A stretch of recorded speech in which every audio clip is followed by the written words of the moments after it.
Hello everyone, welcome to my channel. आज हम इस वीडियो में डिस्कस करेंगे जसपुर सामरी पाट प्रदेश के बारे में, जो कि छत्तीसगढ़ के प्राकृतिक विभाजन का एक महत्वपूर्ण भाग है। इस पर्टिकुलर वीडियो में हम जसपुर सामरी पाट प्रदेश क्या होता है, इसके महत्वपूर्ण उप विभागों को डिटेल से समझेंगे। लेकिन उससे पहले छत्तीसगढ़ का प्राकृतिक विभाजन किस प्रकार से किया गया है, इसको देख लेते हैं। छत्तीसगढ़ को मुख्यतः 4 प्राकृतिक भागों में बांटा गया है। पहला पूर्वी बघेलखंड का पठार, जिसे सरगुजा बेसिन भी कहा जाता है। दूसरा है पाट प्रदेश, जिसे जसपुर सामरी पाट या कन्हार बेसिन कहते हैं। तीसरा है छत्तीसगढ़ का मैदान, जिसे महानदी बेसिन। चौथा है दंडकारण्य प्रदेश, जिसे इंद्रावती बेसिन कहा जाता है। इस प्रकार छत्तीसगढ़ को जो है 4 प्राकृतिक भागों में बांटा गया है। नक्शा में इस प्रकार से आप इसको दिखा सकते हैं। जैसे कि पूर्वी बघेलखंड का पठार है, ये पूरे छत्तीसगढ़ के 16.16% भाग में फैला हुआ है। और इसका जो ढलान है ये उत्तर की ओर है। यहाँ पे आप एरो में इसको मैंने शो किया है, आप देख सकते हैं। ये पूर्वी बघेलखंड का पठार है, जो कि सरगुजा जिले में, सरगुजा संभाग में उपस्थित है। उसी प्रकार पाट प्रदेश, जो कि पूरे छत्तीसगढ़ के 4.59% भाग में फैला हुआ है। और छत्तीसगढ़ का मैदान, जो कि पूरे छत्तीसगढ़ के 50.34% भाग में फैला है, इसे महानदी बेसिन भी कहा जाता है। इसी प्रकार दंडकारण्य प्रदेश, जो कि 28.91% भाग में फैला है, ये बस्तर साइड जो है दंडकारण्य प्रदेश को विभाजित किया है प्राकृतिक भागों में। इस प्रकार छत्तीसगढ़ को जो है 4 महत्वपूर्ण प्राकृतिक भागों में विभाजित किया गया है। हमने पिछले वीडियो में पूर्वी बघेलखंड का जो पठार है, जिसे सरगुजा बेसिन कहा जाता है, उसका एक इंडिविजुअल वीडियो में डिटेल से डिस्कस किया है, उसके उप विभागों को समझा है। आज हम इस पर्टिकुलर वीडियो में पाट प्रदेश के बारे में डिस्कस करेंगे, जिसे जसपुर सामरी पाट भी मुख्य रूप से कहा जाता है। पाट प्रदेश क्या होता है? जसपुर सामरी पाट प्रदेश को समझने से पहले हम पाट प्रदेश क्या होता है इसको जानते हैं। पाट प्रदेश ऐसे क्षेत्रों को कहा जाता है जिसका किनारा तीव्र ढाल वाला होता है और जिसकी ऊंचाई कम एवं समतल होती है। तो पाट प्रदेश ऐसे क्षेत्रों को कहा जाता है, जैसे ये जो हो गया हमारा एक पाट प्रदेश है।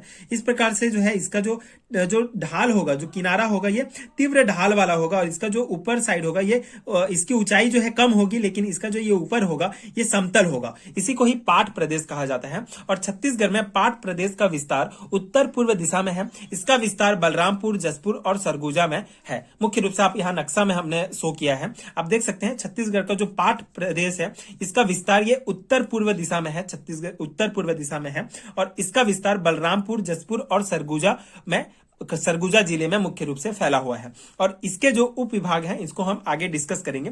इससे पहले हम जो है इसके कुछ महत्वपूर्ण पॉइंट डिस्कस करते हैं, जो कि एग्जाम में पूछे जाते हैं। बेसिकली ये टॉपिक जो है सीजीपीएससी एग्जामिनेशंस के लिए, साथ ही साथ छत्तीसगढ़ के किसी भी वन डे एग्जामिनेशंस के लिए महत्वपूर्ण टॉपिक है। यहाँ से क्वेश्चंस आते हैं। इस क्षेत्र में डक्कन ट्रैप एवं आर्केन सेल समूह का विस्तार है। अब ये डक्कन ट्रैप आर्केन सेल समूह क्या होता है, इसको आपको याद नहीं करना है, इसको आपको समझना होगा।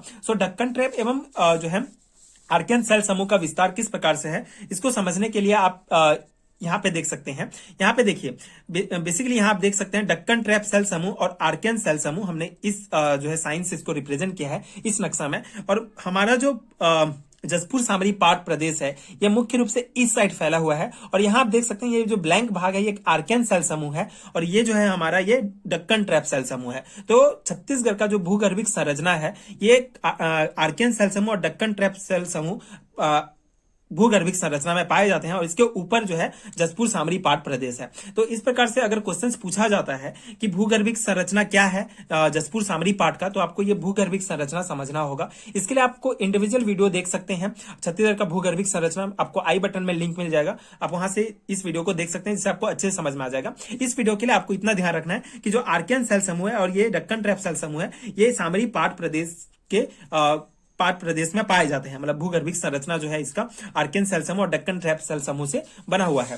यहाँ पे ये सामरी पाट है। उसके बाद इस क्षेत्र का प्रमुख खनिज बॉक्साइट है। ये भी आपको याद करने के लिए जो है करने की आवश्यकता नहीं है। जब हमने भूगर्भिक संरचना के बारे में पढ़ा है, तो वहां पे हमने देखा कि आर्केन सेल समूह और डक्कन ट्रैप सेल समूह में कौन कौन से खनिज पाए जाते हैं, तो उससे आपको आइडिया हो जाएगा। आप कनेक्ट करके जो है पढ़ सकते हैं टॉपिक्स को, इससे आपको इजिली समझ में आएगा। इस क्षेत्र में प्रमुख 3 अपवाह प्रणाली वाली नदियां बहती हैं।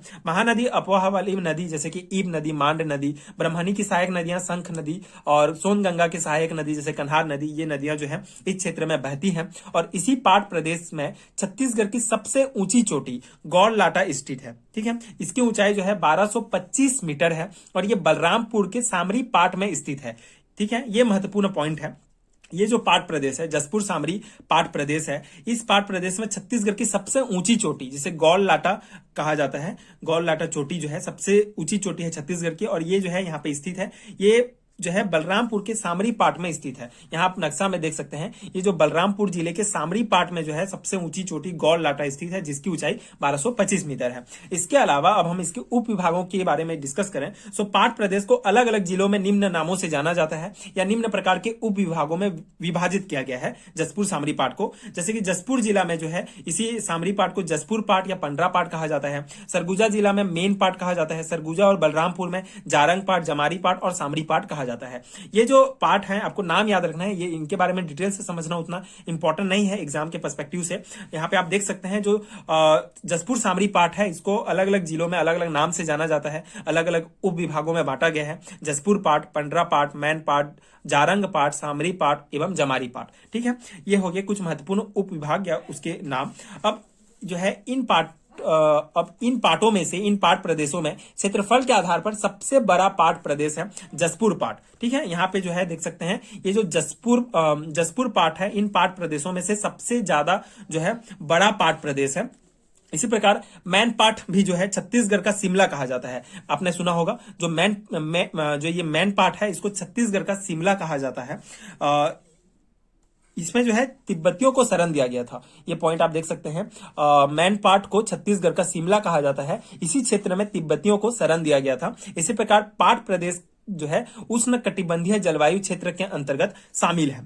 ठीक है, ये कुछ महत्वपूर्ण पॉइंट हैं जो आपको जसपुर सामरी पाट प्रदेश से रिलेटेड याद रखने हैं, और ये महत्वपूर्ण पॉइंट है और महत्वपूर्ण एक टॉपिक है एग्जाम के पर्सपेक्टिव से। इसका जो क्षेत्रफल होता है ये 6208 वर्ग किलोमीटर में छत्तीसगढ़ में फैला हुआ है, जो कि छत्तीसगढ़ के कुल क्षेत्रफल का 4.59% भाग में फैला है। ठीक है, ये भी महत्वपूर्ण है। 6208 वर्ग किलोमीटर इसका कुल क्षेत्रफल है। इसका कुल क्षेत्रफल 6208 वर्ग किलोमीटर है, और इसके ऊपरी साइड जो है पूर्वी बघेलखंड का पठार है, नीचे छत्तीसगढ़ का मैदान है। हमने पूर्वी बघेलखंड का पठार जो है डिटेल से समझा है। आप इसके लिए आपको जो है नीचे लिंक मिल जाएगा, आप देख सकते हैं इस वीडियो को। आगे आने वाले वीडियोस में हम छत्तीसगढ़ के मैदान के बारे में डिस्कस करेंगे। आई होप कि ये नोट्स आपके लिए यूजफुल हुआ होगा, आपको समझ में आया होगा जसपुर सामरी पाट क्या कहलाता है, छत्तीसगढ़ की प्राकृतिक विभाजन किस प्रकार से किया गया है छत्तीसगढ़ को।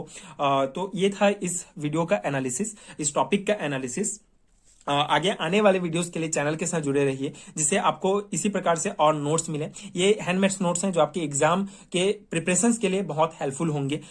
इस प्रकार इन टॉपिक्स से, इन पॉइंट्स से क्वेश्चन पूछे जाते हैं। सो आई होप कि आपको समझ में आया होगा एंड आपके लिए हेल्पफुल हुआ होगा। आगे के वीडियोस देखने के लिए प्लीज चैनल के साथ जुड़े रहिए। Thank you so much for watching.